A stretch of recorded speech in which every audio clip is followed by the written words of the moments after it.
This here is Mr. Skinny, man, from Mr. Skinny TV. Yo, I always get complimented everywhere I go on my smile.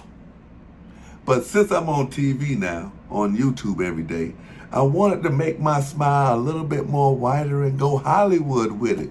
So I called up my friends at Pop On Veneers. That's right, Pop On Veneers. And they made the process so easy. They mailed me a kit. I bit into it.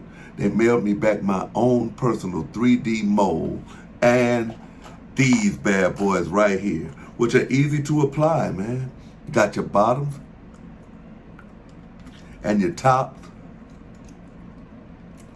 and then you got that perfect smile to make the haters mad.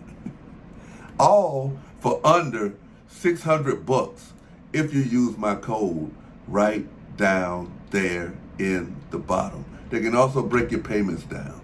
Pop On Veneers. It gets no better than that. Yeah.